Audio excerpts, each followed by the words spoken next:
Okay, I think we start the session. I am the first speaker. I do not know if there's a session share around. If it's now your chance to show up. Otherwise, we will self-organize, which is clearly also possible.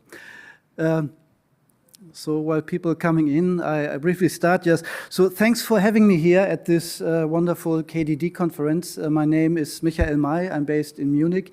I'm working at Siemens, and I'm heading the AI and data analytics department at Siemens.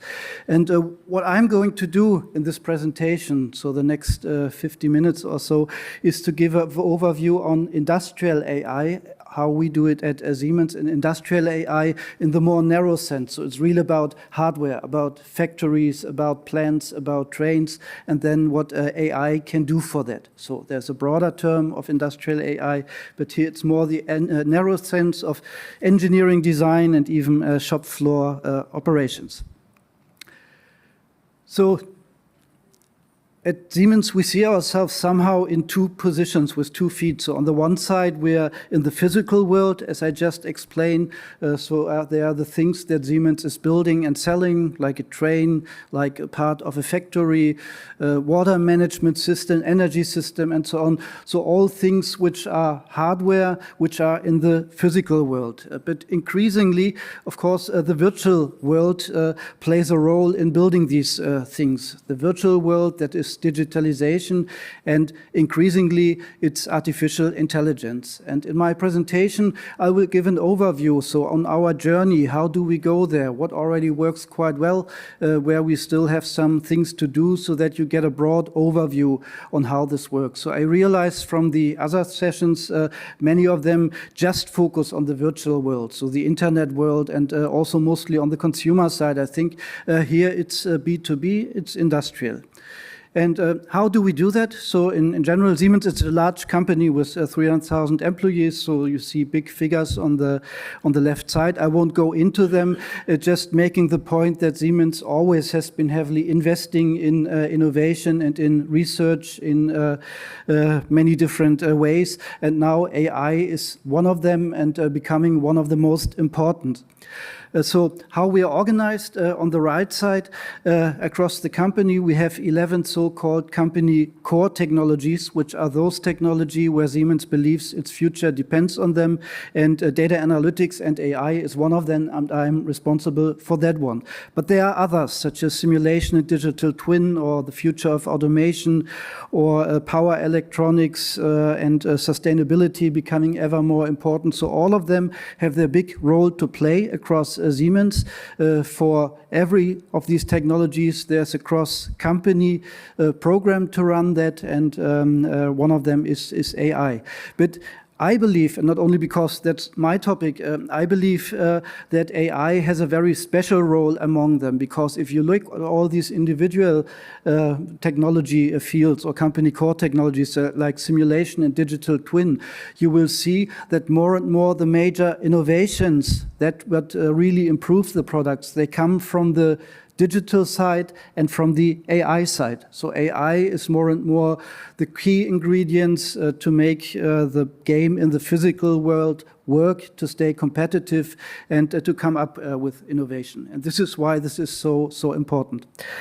I also have one slide with a statistic, because many people are quite surprised when they hear that. So Siemens is investing a lot in innovation, and as a matter of fact, overall, in terms of AI patents, according to the World Intellectual Property Organization, it's ranked number 11 in terms of patents. In Europe, it's number 1.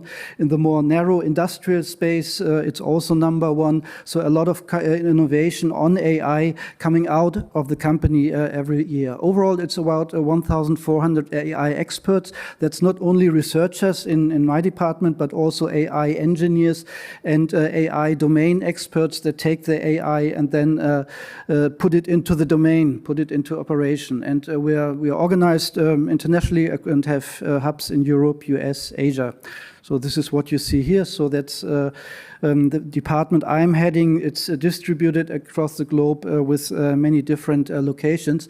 And what I'm going to show today is somehow the joint work of all of these departments. So you will see something about physics-informed AI, which comes from the Princeton team. You will see something on multimodal foundation model, which comes from the Indian team, time series foundation models from the Chinese team, and a lot of automation and, for example, robot control coming from the European team. So it's really a joint effort, and I'm just the one here to bringing all that together and to explaining how it fits to each other. Now, to make the point again and to explain a little bit more and show in a movie what does it mean to bridge the virtual and the real world. So this is one of the important things Siemens is selling. This is simulation software, which is heavily used in many industries for building turbines, for battery design, for building aeroplanes, for building cars, designing the parts of an aeroplane, PCB layout, and then many other things, lots of flow design, flow simulation, and so on. And it's clear that simulation over the last decades has really revolutionized the way products are designed, because first you design them in the virtual world, you find out what is a good design, and only then you start really to build things which saves a lot of time and money and avoids wasting materials. So that was a big breakthrough, but now I think the next big breakthrough is somehow around the corner, and this is how AI will disrupt the simulation world. So simulation, you probably know that's typically done with the help of the laws of physics and embodied in differential equations, and the simulation then is built on that and produces results, which is great, but which has a disadvantage. It's quite costly in terms of computing time, so it can take minutes or hours or days to finish just one simulation, but to have a really good simulation, often you have to do many simulations. So it's an iterative process, and then the whole process can take months or even longer, even on very good equipment. And here's the first thing where AI has the potential to bring really the simulation to the next stage. So if we look at this picture, this is something Siemens is calling the industrial metaverse, and you might wonder what is this and what has it to do with the metaverse. Now, for me, it's just the next evolution of simulation systems or digital twin as models of physical systems, and in this next evolution step, so they will be better in a number of dimensions. So they will be much more realistic. They look like photorealistic.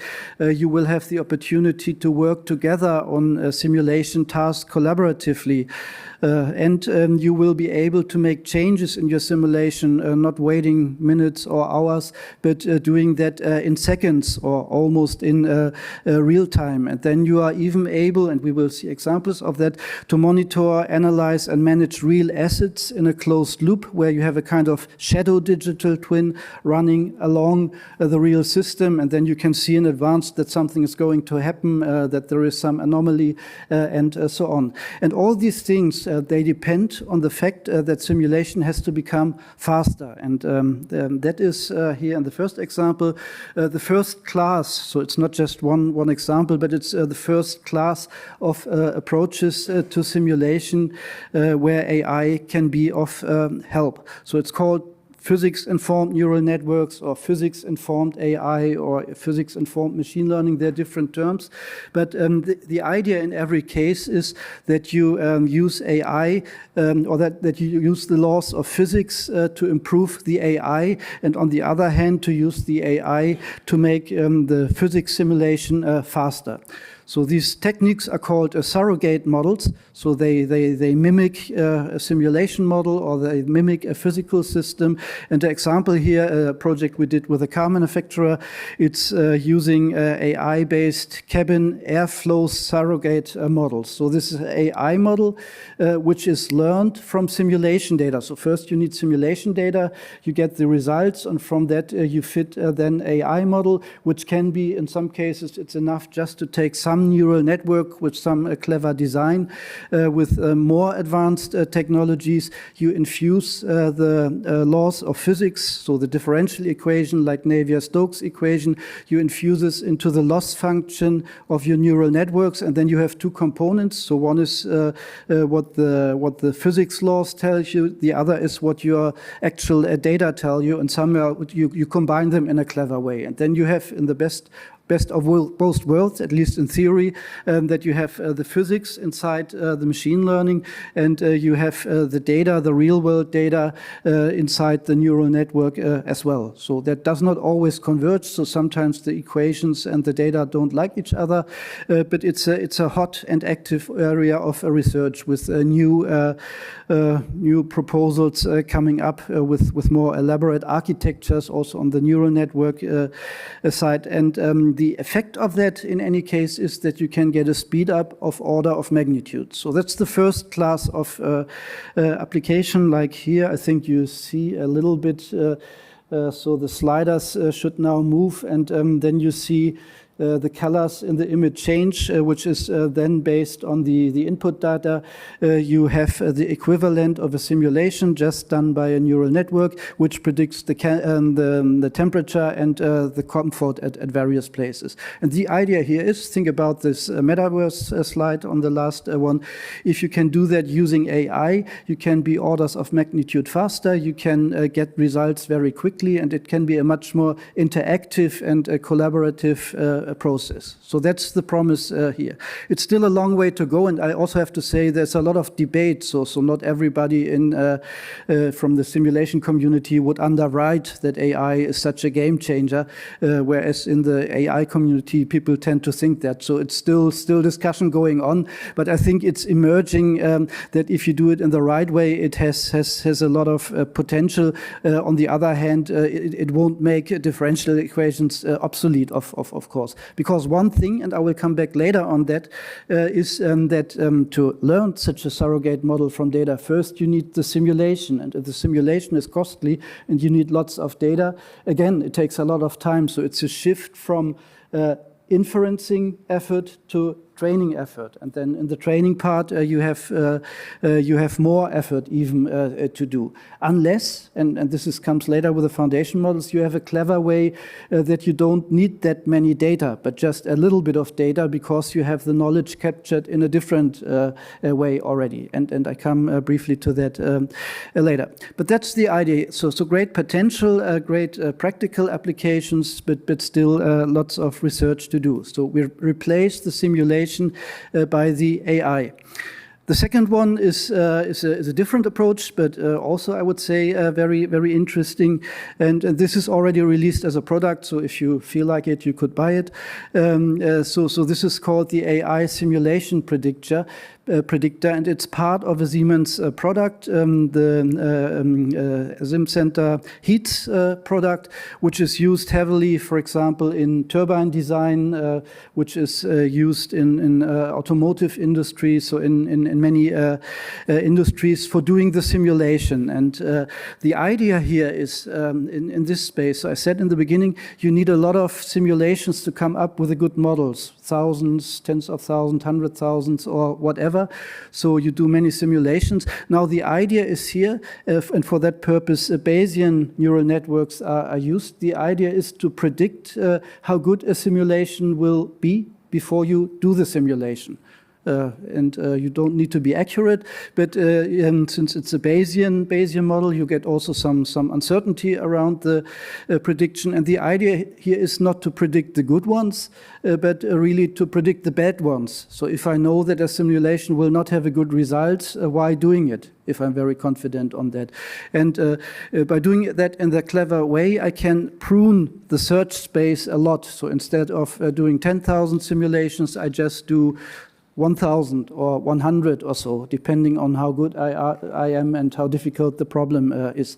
And so at this stage, so it's about design space pruning, if you want, just retaining the potentially good candidates for a simulation and throwing away the rest. You can be much more efficient and effective. And one nice thing here is we also always have currently this discussion, AI versus sustainability, and almost looks like they are enemies. So the more AI you do, the more energy consumption you have, and it's not good for the environment and so on. And there is, of course, a point on that with LLMs, but on the other hand, there are many cases of AI which are not that computational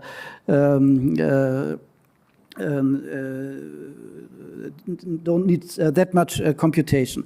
So, and here is an example which from a terms of sustainability, it's beneficial in all three major dimensions that you have. So on the one side, on the electricity side, because you run fewer simulations, you save energy. So our colleagues from Siemens Energy, which used the system for designing their newest gas turbine, actually, which is by now the most efficient gas turbine that you can buy. So it's so the product is deployed and people are using it to build then systems already. And they saved more than 15,000 hours of computational time alone for this one single task. And there you can see that this has a lot of benefit. On the other hand, they came up with a better design, which lead to 20% improvement in component lifetime, which translates to less waste, which is also one of the things you would like to have in sustainability.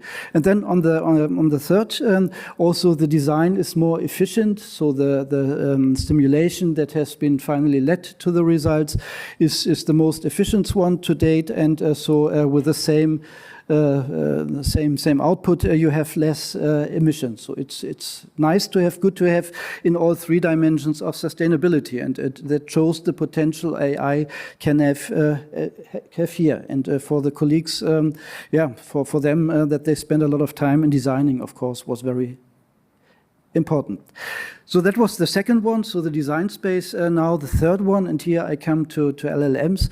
This is how to aid the engineers during the design process. So building simulations, for example, for a car is quite difficult. You need a lot of knowledge. If people are new, they are not so experienced with that. And that's a great use case where LLMs can help. Not just LLMs. I think that would not really work. If you just take ChatGPT and say, design a car for me and do a flow simulation, nothing really useful would come out, or it would be on a very superficial level. But here is, and that we will see in the other examples again and again, it's always about combining in a right way. On the one side, the power of LLMs on general reasoning, on language, having a nice user interface, and so on, and then other components. One component that we use all over the place at Siemens when doing AI and these kind of things are knowledge graphs. We saw that in the last presentation before the break here in this session. So there was also a big plaidoyer for not using knowledge graphs. And I can only confirm that, in particular in the engineering domain, there is so much exact high quality data around. So if you design a system, if you design a car, of course, first you need to do the CAD drawings and so on, which gives you lots of data. You have the part list with the properties and so on. So lots of information is available that you can use in a reasonable way. And all that we bring into knowledge graphs. And the knowledge graphs, they extend the knowledge of the LLM by a great deal and with high quality information. So it's much less likely to hallucinate if it can pick the right information from these knowledge graphs. And the third component we're using here are recommender systems. So this is something we already did in the past before LLMs. So based on the one side on past designs, so what engineers have done in the past, what was the next component they added in a design when they wanted to do a flow simulation, for example. And because there's not enough engineers' data, in Amazon you have millions of data on books that we don't have here, but we have, again, the domain know-how. So we know which parts fit to which other parts because we have the construction data. And that goes into the recommender systems. And the three of them, so the knowledge graphs, the recommender system, and the LLM, then work together. At the time we were doing that was still called plug-in. Now you would maybe call it agentic framework or so. But this is how it works together. So there is an engineer that gives the task. So let's do a simulation. And please do an initial design for me on which I can work on. Then the LLM goes to the knowledge graph and the recommender system and gets knowledge about the task at hand. It's then orchestrated in the SimCenter AMOSim simulation tool. Initial design is come up with. And so the knowledge is quite deep because the knowledge in the knowledge graph is deep. And the LLM here does much of the high-level general stuff and the coordination, but the true power still comes from the domain, from the simulation model itself, and from the knowledge graph. And then it comes out with a design. And of course, that will not be the end of the story, but that will be a start for the engineer, where he now can take the next step. And I think these kind of systems, so using knowledge graphs, recommenders, LLMs, we will see all of the place in industrial engineering design, because that is really quite a powerful concept. Also important here, it's to show, so I don't believe that LLMs will solve just by themselves many non-trivial engineering tasks. But if you combine them in the right way, they can. And one component which also comes up again and again, we also will see it later with a robot control, it's the simulation. Because if you have an idea, if the LLM generates something and you can plug it into a simulation and you run the simulation and the simulation produces a result that looks reasonable, then you can be much more confident that everything went fine than if it just stops working. So also simulation as a way of checking, ground truth checking, is an important part. So that was the digital twin. So three things. So you replace the original simulation model by an AI model, by a neural network, maybe physics informed, maybe not. Or you use it for design, for structuring the solution space and pruning away solutions so that you're much more efficient. Or you use AI in many ways as an assistant that can assist you in the design. So three things how AI can potentially disrupt the simulation world, and we see more and more of these cases. I come now to the second part of my presentation, which is around. I will come to the shop floor in the end, but it's now about the use of generative AI across the product lifecycle. And for the first part, the product lifecycle has the design, then the actually engineering, then the maintenance and diagnostics, and then the servicing.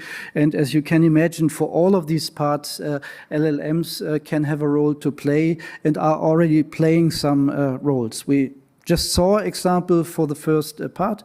This is another tool from Siemens called NX, the first, where you can add in a similar way natural language interface. We will soon see how you can use it in the automation engineering part to generate PLC code, programmable logic controller code. So this is the actual automation code, which is then used by the PCs on the shop floor, and then how to use it for maintenance and diagnostics and for the service part.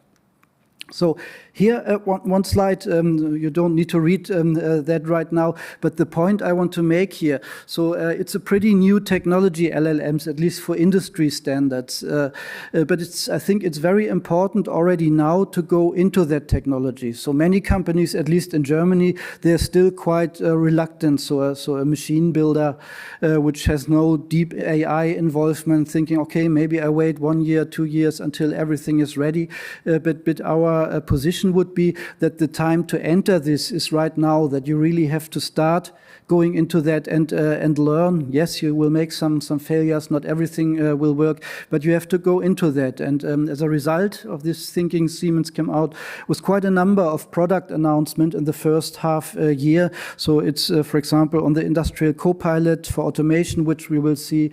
It's an add-on for a Siemens low-code programming environment called Mendix.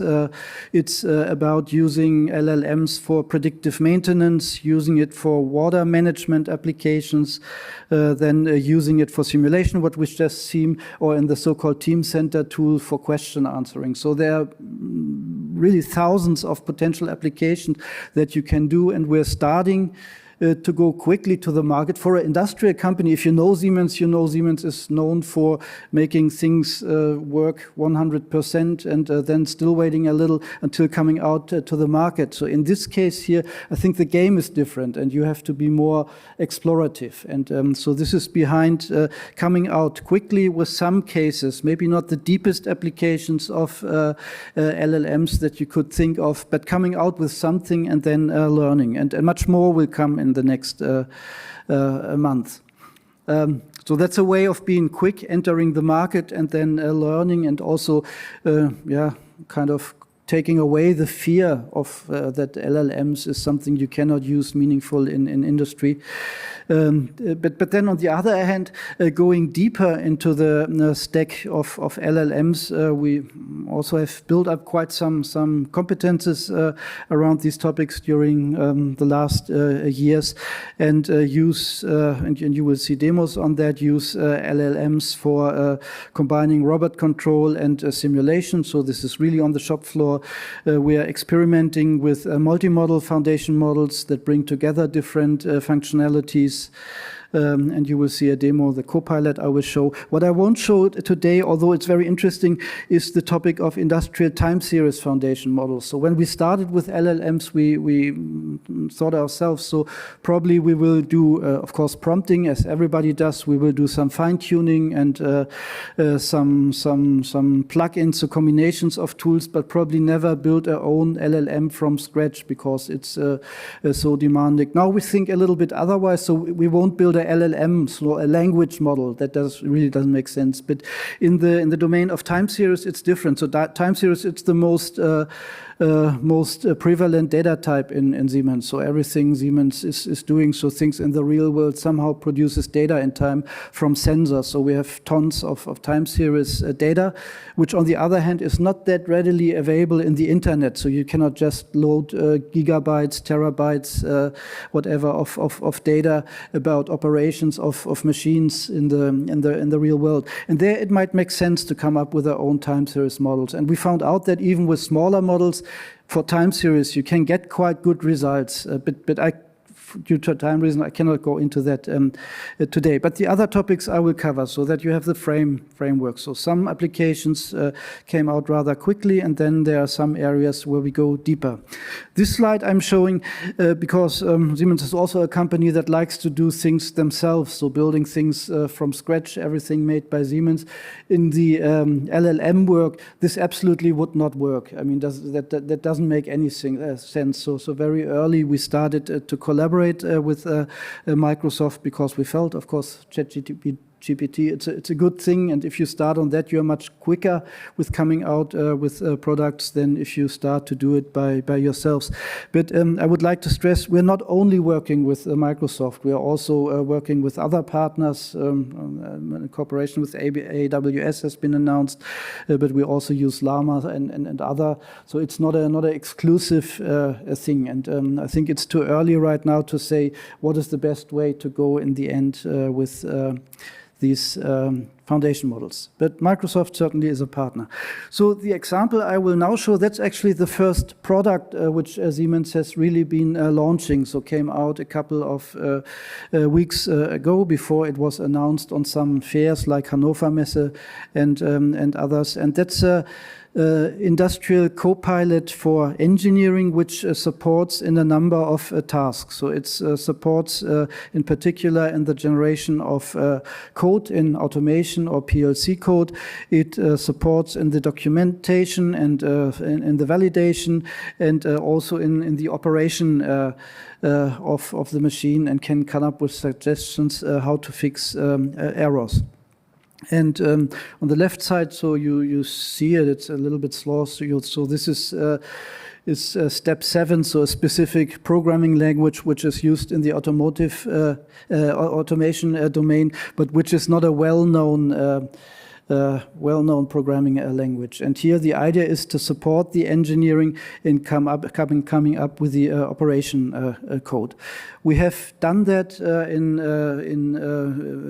tandem, so in a joint cooperation with Schaeffler, automotive supplier, so for controlling robots. And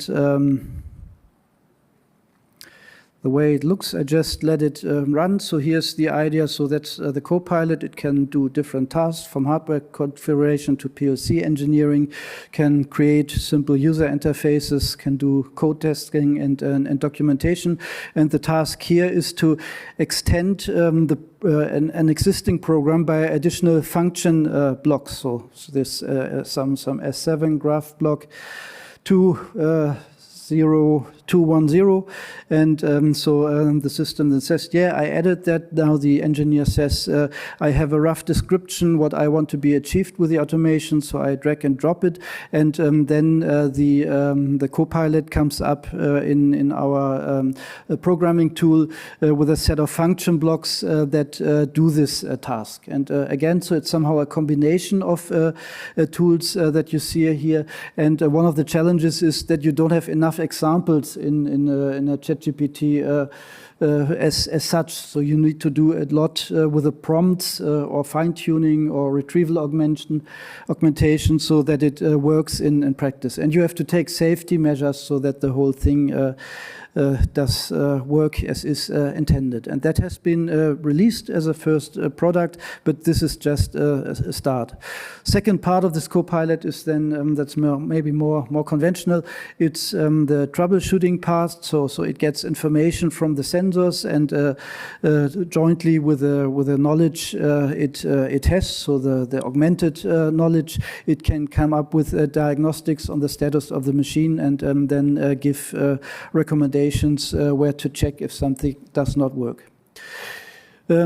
So that's where we are today. Now going a little bit more in the future, what will come, but this is not a product in any way, and maybe never will be, but it shows where it's going, and somehow it's combining things I have been showing with some additional things. So again, knowledge graphs are pretty crucial for that. So in this here, the task is about two robots that should figure out how they should work together in putting together a kit which can be example. You will see that in assembled, which you will see in the example later. And to do that, you need a precise description of the parts that you want to use for assembling something. And that again is a very good case for a knowledge graph, which has that knowledge and is high quality knowledge. So it has knowledge about the dependencies between objects, what can be put together and what exists and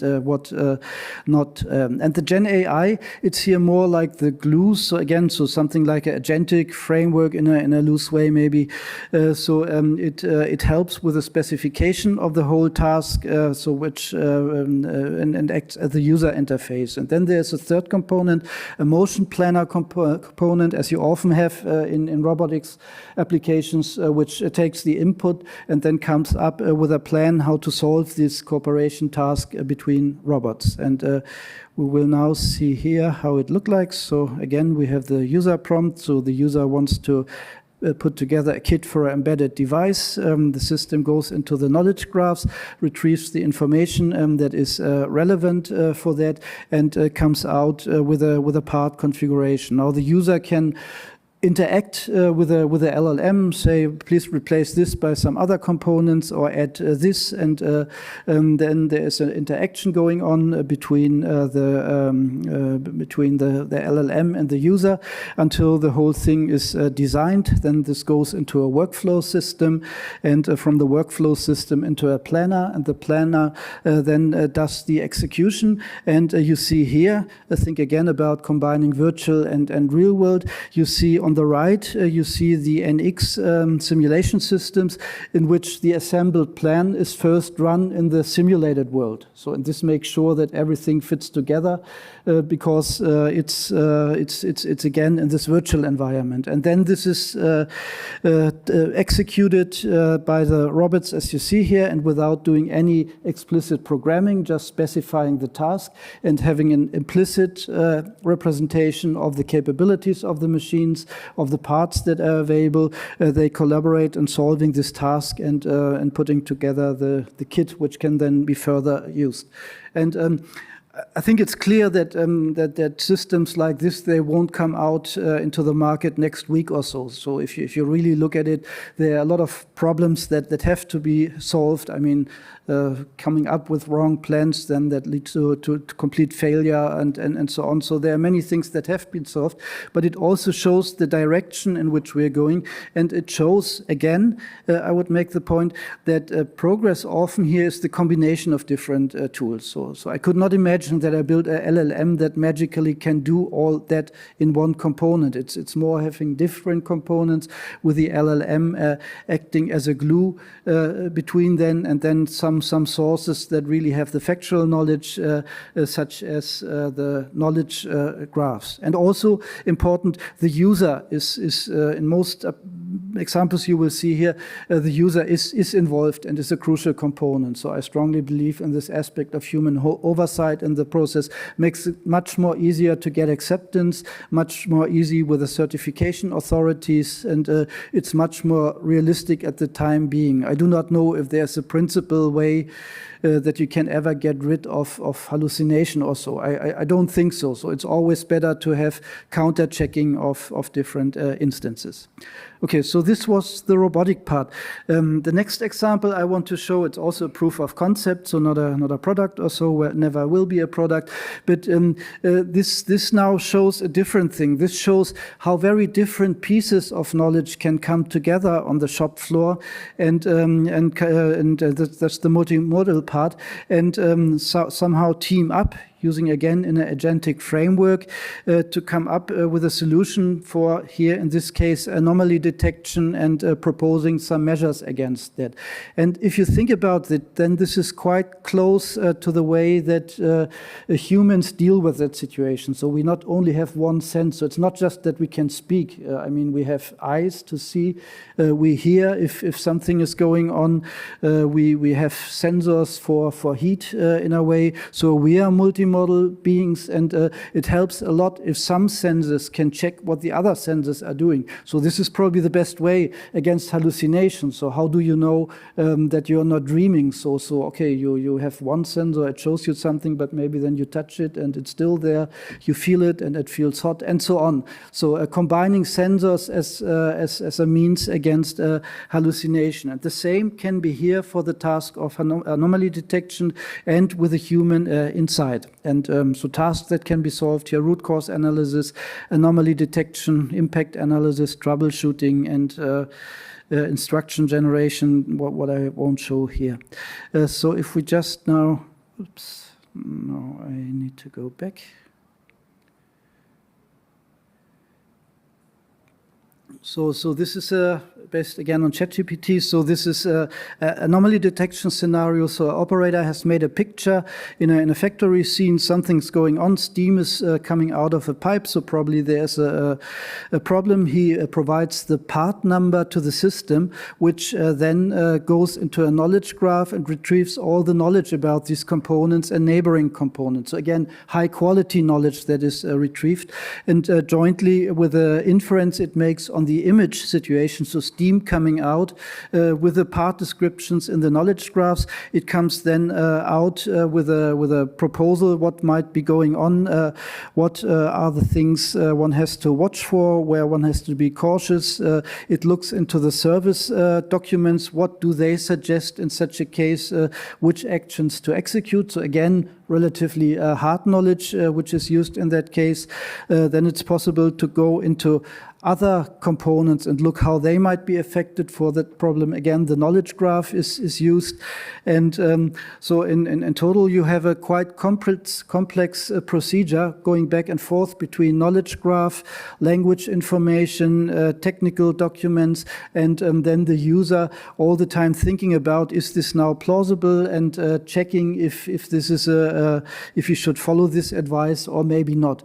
And that, I would say, is the realistic way that I see how we will deal with LLMs. So it's not just that I have a clever algorithm which gets rid of all hallucination or factual errors or other things, but it's the combination of different sources. Other sources that can be added, which were not part here of the demo, would be time series data. So then you have the results not only from an image, but also, for example, from sensor measurement, that there is an increase in heat in the systems, or from vibration analysis, which shows that there are some components having strong vibrations. And the combination of that and that with LLMs as the glue is something quite powerful. On the other hand, one has to see it can be a nightmare to debug such a system. I mean, this is clear. So many different components going on, interacting with each other. If there is an error, where do you start looking into that? And there would be the need for a good debugger for these agentic systems. But certainly it shows, I think, the direction in which we will be going. Now, going still one step further, I showed you in the beginning these examples from cabin comfort analysis, which was about replacing the simulation model by an AI model, by a neural network, but which has the disadvantage that you need lots of data to feed it so that it can learn the representation. Of course, here is a big promise for industrial foundation models. If you think about all the knowledge, only that what I have shown you, so the time series, the images, the knowledge graphs, the CAD files, all that you have seen. If you can combine that in a meaningful way in a foundation model specifically for the industrial domain, then you might have the chance to do these simulations with much less data, because you can start your neural network training on a much higher level already, because it has already incorporated such a vast amount of knowledge. So it's a kind of pre-training. And that is another approach on which we are currently working, but not far enough to show something here. But it somehow combines all the different data types. And once you have that, of course, there are good ways how you could use that for the design and engineering, what I've shown, for the monitoring, maintenance, and also for synthetic data generation, which is a hot trend, of course, also for industry, because in industry there's not so much data around on many applications that you could easily train a neural network, and synthetic data would help quite a bit. Okay, so this is so what we see as foundation models on the upcoming. So large language models, obviously, they're already there. Vision, at least pre-trained models. Siemens selling products on that. How to do that for visual quality for quality inspection, but I don't want to touch that today. Time series foundation models, I briefly mentioned it's an active area where we do something multimodal. So in the sense I've shown that combining different modalities, not one model that inherently has all the modalities, but it's more the combination, the agentic framework seems to be promising. Yeah, and then capturing all the industry knowledge in one model, which could be a task across industry. So that because maybe not nobody has enough data on its own, but everybody, if one would combine, everybody could profit from that and then build value add components on top of that. Okay, so how much time do I have left? 6 minutes. Okay, that's perfect. Then I can at least very briefly touch a quite different topic. So that's the side on building LLM topics. But then in industry, there's also necessity that the whole thing that you build is safe to operate, and it is what we call industry-grade AI. And here the bar is much higher than in internet or consumer-oriented applications. And for that reasons, and I mean, I think in parallel they're running workshops on that, this whole topic of generative AI risk and regulation is a quite active topic within our company. So we coming up with processes how to map all that risk into our normal quality management processes, so that we can make sure that the AI that we produce is industry grade or is trustworthy, does not hallucinate, fulfills all the safety conformity requirements, is environmental friendly, and so on. And this is a big thing on top of what you have to do beyond just building LLMs. But if you want to bring it into the real world and want to do it in the proper way, you absolutely have to deal with that. So I think on the left side, it was very early clear that LLMs all have all these issues, and I would say not a single one of those is really completely solved. So there are still problems around all of them, and probably there for the next years they won't be completely solved. So there are risks, and then you have to see how to manage the risk in your processes. And the way we at Siemens at least approach that is quite process driven. So like if we call it a quality property of our systems, that they are industry grade, and industry grade means, among others, that it complies with all the regulations. And how to do that is to map it into the quality processes. And then, if I still have 2 or 3 minutes, a final example where AI can also help. This is for sustainability task, and this is also something we now are now exploring. So using AI, again, using LLMs and knowledge graphs as assistants to come up with better, more friendly, environmental friendly designs. And here we have a tool, again, it's a prototype, AI assistant for sustainable design, which uses a lot of knowledge and captured in knowledge graphs, for example, a material database with all the properties of the material. And so if you want to build something, and you can ask the material assistants to come up maybe with a more environmental friendly design. And that's a great application for this tandem of knowledge graphs and LLMs to give these kind of recommendations to the user. So I think this knowledge graph, you've seen that by now. So I let the material assistant finish. So it now goes to the design assistant. So this is now you have environmental friendly materials, but now you want to have a design that is more sustainable in terms of the components that are used. And then again, using knowledge graph, which has the factual information, where there might be a recommender system inside it. It comes up with alternatives and gives the best design. I would position technologies such as these really as recommenders, so they don't give a hard design or so. But we have other tools which we use for many years for configuration tasks, which are not based on recommendations, but based on formal logic. So they can give results that are guaranteed to satisfy certain design requirements, and they could combined with these kind of tools in a similar way. And then the final steps, once you have done all that, then these days everybody, at least in Europe, has to done the sustainability reporting, which is a lot of effort to do. And again, these LLMs combined with knowledge graphs and the other knowledge are a great way of speeding up the compilation of such reports, and then come up with a report that meets all the requirements and gives an overview of the systems.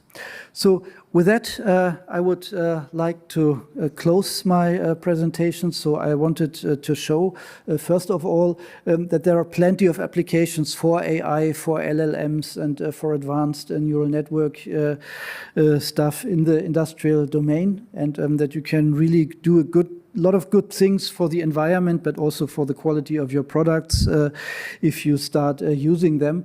Second point is this mixture of different technology that you typically use when you come up with a system. So it's not just LLMs, but it's additionally knowledge graphs, simulation environments, and all the other things that you have seen. And there's lots of research still needed. But on the other hand, for a number of cases, I think we are far enough that we can now release them already to the to product stage, so that we then also can learn how to further improve them in the future. With that, I would thank for your attention and close my presentation. Thank you very much.